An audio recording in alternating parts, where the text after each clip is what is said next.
যে দায়িত্বপ্রাপ্ত ছাত্ররা আন্দোলনের পর গণ অভ্যুত্থানের পর হাসিনা সরকারের পতনের পর এই পতনের মতো বিরাট কাজ যারা করেছে বলে নিজেরা দাবি করছে, তারা কিন্তু দাবিদার। এই দাবিদাররা এখন যে সমস্ত কর্মকাণ্ড তাদের বের হয়ে আসছে, যে সমস্ত আকাম কুকাম বের হয়ে আসছে, এতে কিন্তু আমার এখন সন্দেহ হচ্ছে যে এই ধরনের আকাম কুকাম যারা করতে পারে, এরকম নিম্ন রুচির যে সমস্ত লোকজন আছে, তাদের দ্বারা আর যাই হোক গণ আন্দোলন হওয়া সম্ভব না। তারা এই আন্দোলন করে নাই, এই আন্দোলন দেশের সাধারণ মানুষ করেছে। এই আন্দোলন তারা ছিনতাই করে নিয়ে যাচ্ছিল এবং এই ছিনতাইকারীদের চেহারা আমরা এখন দেখতে পাচ্ছি। মাহবুব কবির মিলন একদম ক্যাটাগরিক্যালি এক একজনের টিকিটের স্ক্রিনশট দিয়ে দিয়েছে। উনি যে স্ক্রিনশট দিয়েছেন এটা নিয়ে অনেকে সন্দেহ পোষণ করেছিলেন বলেই হয়তো উনি আজকে আরেকটা স্ট্যাটাস দিয়েছেন এবং সেখানে প্রত্যেকের ওই টিকিটগুলো অনেকগুলো টিকিট স্ক্রিনশট দিয়েছেন। প্রশ্ন করতে পারে উনি কীভাবে পেলেন? ওনার পক্ষে খুব সহজ, কারণ মাথায় রাখবেন উনি কিন্তু সবশেষ এই রেল মন্ত্রণালয়ের অতিরিক্ত সচিব ছিলেন এবং উনি যথেষ্ট সৎ হিসাবে অনেকগুলি গুরুত্বপূর্ণ কাজ কিন্তু রেলেতে করেছেন, তা সেগুলি প্রশংসিতও হয়েছিল। এবং যে কারণে রেলে যদি দু একজন সৎ অফিসার থেকে থাকেন, সৎ কর্মকর্তা থেকে থাকেন, তাদের সঙ্গে যোগাযোগ থাকাটা খুবই স্বাভাবিক।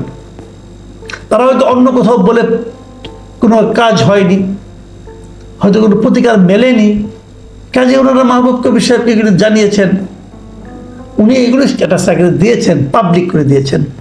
কি বিচার হবে এদের? কোনো বিচার হবে? কিচ্ছু হবে না।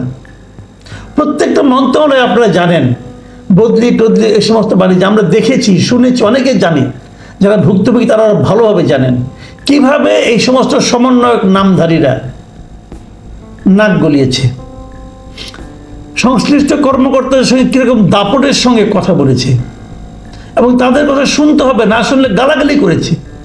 একই জিনিস কিন্তু বলেছেন মাহবুব কবির লিটন সাহেব বলেছেন যে কেবল এইগুলোই নয়, এই লোকগুলো শুনুন উনি কী রেখেছেন ওনার কথাগুলো আমি পড়ে শুনে আপনাদেরকে, যে এরা মানে ওই তিনজন জুলাই ফাউন্ডেশনের নামে বড় বড় স্টেশনে দোকান বরাদ্দ চেয়েছে, জুলাই ফাউন্ডেশনের নামে প্রাইভেট ট্রেন পরিচালনার জন্য রেলের কাছে আবেদন করেছে এবং তারপরেও সম্প্রতি রেলের বদলি বাণিজ্যের একটি অডিও রেকর্ডও ফাঁস হয়েছে। এই হলো ওনাদের কাজকর্ম। মাহবুব কবির লিটন উনি রেল উপদেষ্টা, রেল, এনসিপি এবং জুলাই ফাউন্ডেশনের কাছে কয়েকটা প্রশ্ন করেছেন। উনি প্রশ্ন করেছেন যে এরা যেগুলি করছে এগুলি আপনারা জানেন কিনা, এরা যে এতদিন ধরে এই সমস্ত টিকিট এই সমস্ত কালোবাজারি করছে আপনারা জানেন কিনা।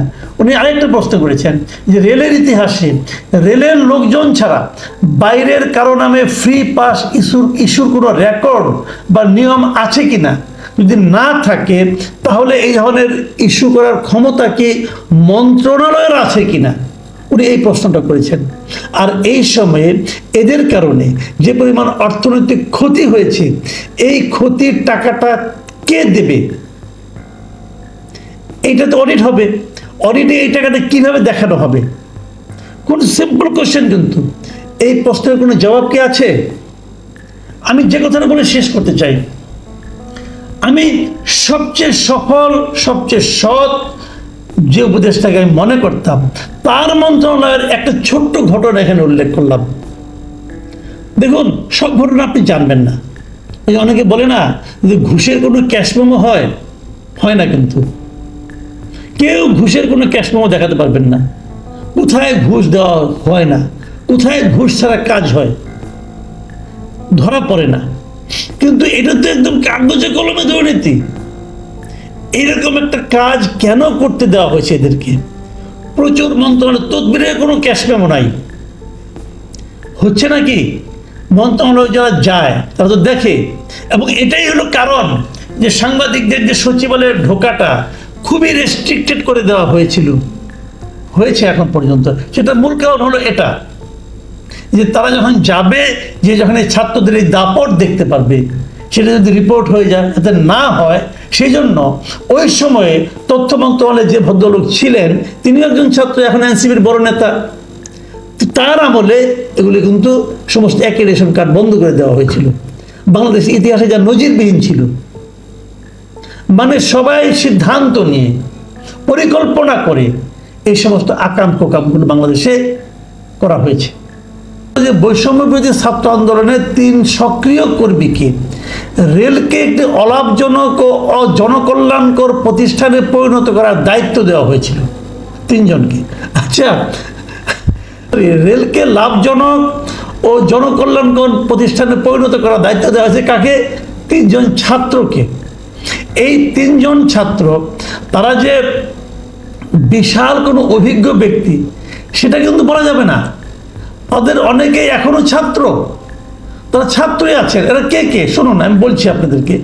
1 নম্বর হলো মোহাম্মদ রেজাউল ইসলাম, উনি জাতীয় বিশ্ববিদ্যালয়ে মাস্টার্সের স্টুডেন্ট, পাশও করে নাই।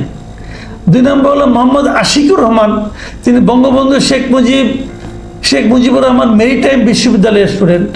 আর 3 নম্বর হচ্ছে মোহাম্মদ মেহেদি হাসান বাপ্পি, তিনি ইউরোপিয়ান ইউনিভার্সিটি অফ বাংলাদেশের স্টুডেন্ট। এগুলি ইউরোপিয়ান ইউনিভার্সিটি হচ্ছে ইরান নাকি ভাই, তার সে স্টুডেন্ট, বিশাল প্রতিভা। এইদেরকে দায়িত্ব দেওয়া হচ্ছে যে রেলকে লাভজনক ও জনকল্যাণমূলক প্রতিষ্ঠানে পরিণত করার জন্য তারা কাজ করবে।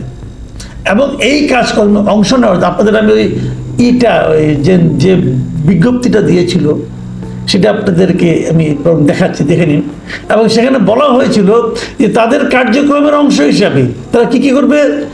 রেলওয়ের অবৈধভাবে দখলকৃত জমি উদ্ধার করবে, টিকিটের কালোবাজারি বন্ধ করার চেষ্টা করবে, এবং অভ্যন্তরীণ কাজে সহযোগিতা করছেন বিধায় তাদেরকে বিভিন্ন স্থানে নিয়মিত যাতায়াত করতে হবে।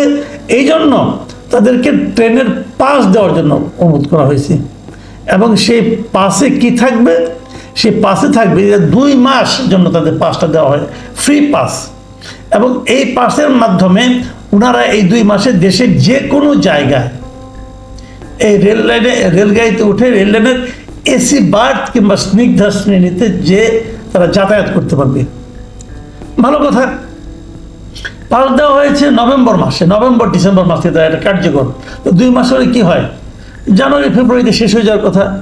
কিন্তু এটা দিয়ে তারা এপ্রিল মাস পর্যন্ত, 3রা এপ্রিল পর্যন্ত তারা যাতায়াত করেছে নিয়মিত। যাতায়াত করুক, সেটা কোনো সমস্যা না। তারা কিভাবে যাতায়াত করেছে সেটা শুনুন। মাহবুব কবির মিলন সাহেব লিখেছেন যে দেখা গেছে এরা সবাই একই দিনে একই নামে একাধিক ডেস্টিনেশন বা গন্তব্যে ভ্রমণ করেছে।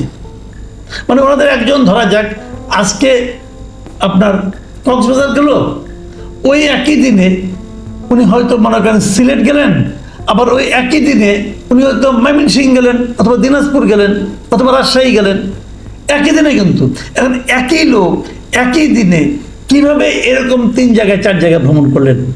তাহলে কি ওনাদের ভূত বা ওনাদের প্রেতাত্মা ভ্রমণ করেছে? না, বিষয়টা খুবই সিম্পল। উনি 3 জায়গার 4 জায়গার টিকিট কিনেছেন, হয়তো কোনো একটা নিজে ব্যবহার করেছেন, বাকিগুলো কালোবাজারে বিক্রি করে দিয়েছেন। এই হলো ওনাদের কাণ্ড। এই 3 জন লোক, এরা সবাই একই কাজ করেছে। এরা রেলকে তারা লাভজনক করবে এবং জনকল্যাণমূলক করবে।